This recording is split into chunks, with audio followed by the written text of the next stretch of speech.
প্রিয় দর্শক, আসসালামু আলাইকুম। সুইটির সহজ রান্নায় সবাইকে স্বাগত জানাচ্ছি। আমি সুইটি। আজকে আপনাদের সাথে খুবই চমৎকার একটি স্ন্যাক্স রেসিপি শেয়ার করতে এসেছি। আলুর এই সিজনে অবশ্যই আলুর এই রেসিপিটি কেউ ট্রাই করতে ভুলবেন না। তো চলুন রেসিপিটি দেখে নেই।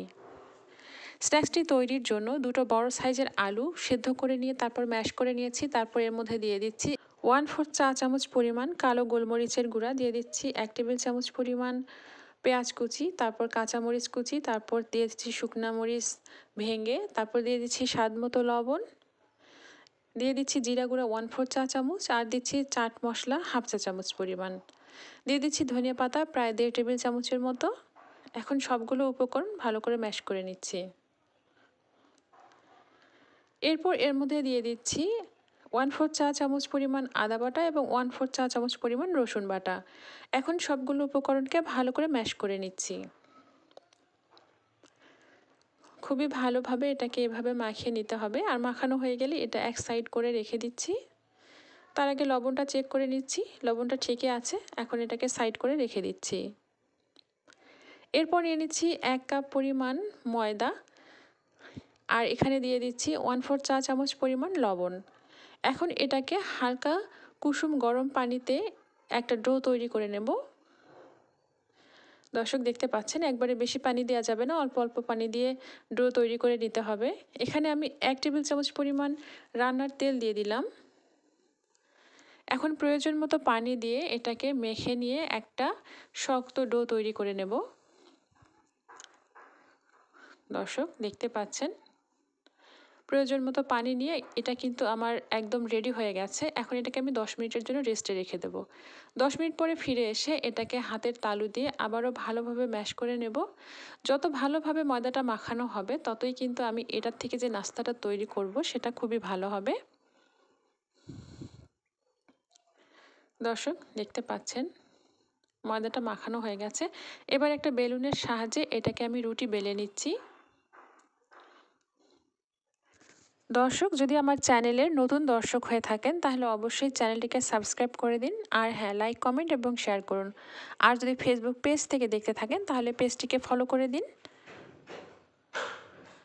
দর্শক দেখতে পাচ্ছেন, আমার রুটিটা বেলে নেওয়া হয়ে গেছে। এখন আমি যে আলুটা রেডি করে রেখেছি তা সম্পূর্ণ এর উপরে বসিয়ে দিচ্ছি, একদম সমানভাবে বসিয়ে দিচ্ছি। দর্শক দেখতে পাচ্ছেন, আলুটাকে এখন বসিয়ে দেওয়া হয়ে গেছে। এখন রুটিটার এক পাশ থেকে এটাকে মুড়িয়ে দিচ্ছি, একদম আস্তে করে তুলে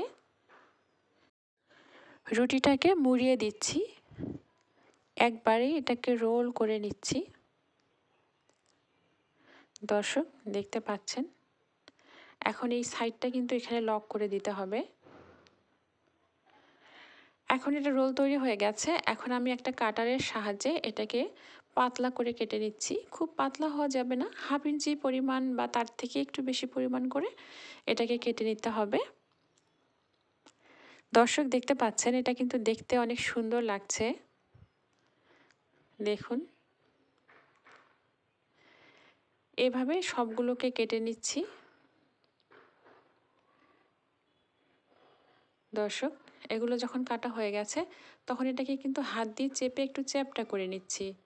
এতে করে আমার নাস্তাটা কিন্তু একটুখানি প্রশস্ত হবে, পাতলা হয়ে যাবে, তখন ভাজাটা ভালো হবে আর দেখতেও কিন্তু ভালো লাগবে। সবগুলো এভাবে রেডি করে নিয়েছি। এখন আমি চুলায় চলে যাচ্ছি। চুলায় প্যান বসিয়ে দিয়ে সেখানে রান্নার তেল দিয়ে তেলটা গরম হয়ে আসার পর যে নাস্তাগুলো আমি রেডি করেছি সেগুলো একটা একটা করে এর মধ্যে দিয়ে দিচ্ছি। এ পর্যায়ে কিন্তু চুলার ফ্লেমটা মিডিয়ামে থাকবে। আর এটাকে কিন্তু খুব বেশি নাড়াচাড়া করা যাবে না, তাহলে ভেঙে যেতে পারে। একটুখানি আলতোভাবে এটাকে উল্টিয়ে দিতে হবে। একটা সাইড যখন ভাজা হয়ে আসবে তখন উল্টিয়ে আর একটা সাইড করে দিতে হবে। এভাবে যখন হালকা লালচে হয়ে আসবে তখন এটাকে নামিয়ে নিতে হবে। দর্শক দেখতেই পাচ্ছেন আমি কিভাবে এটাকে ভেজে নিচ্ছি। দর্শক, এই সহজ নাস্তাটি অবশ্যই আপনারা বাসায় ট্রাই করবেন। আমার বিশ্বাস এটা খেলে আপনাদের প্রতিদিনই কিন্তু বিকেলে নাস্তা খেতে ইচ্ছে করবে। দেখতে পাচ্ছেন এগুলো কিন্তু ভাজা হয়ে গেছে। আর সুন্দর একটা কালার এসেছে লালচে, আর খেতেও কিন্তু বেশ মুচমুচে, ময়দাটা মুচমুচে হয়েছে। আর ভেতরে যে আলুর পুরটা দিয়েছি সেটাও তো অনেক টেস্টি হয়েছে। বাকি যেগুলো রয়েছে সেগুলো এখন এর মধ্যে ভেজে নিচ্ছি, আর তার মধ্যে আমি যেগুলো আগে তুললাম সেগুলো আপনাদেরকে দেখিয়ে দিচ্ছি। দর্শক, আশা করি আমার রেসিপিটি আপনাদের ভালো লেগেছে। আবার আসবো নতুন কোনো রেসিপি নিয়ে ইনশাল্লাহ। সুস্থ থাকুন, নিরাপদে থাকুন। এতক্ষণ সাথে থাকার জন্য ধন্যবাদ। আল্লাহ হাফেজ।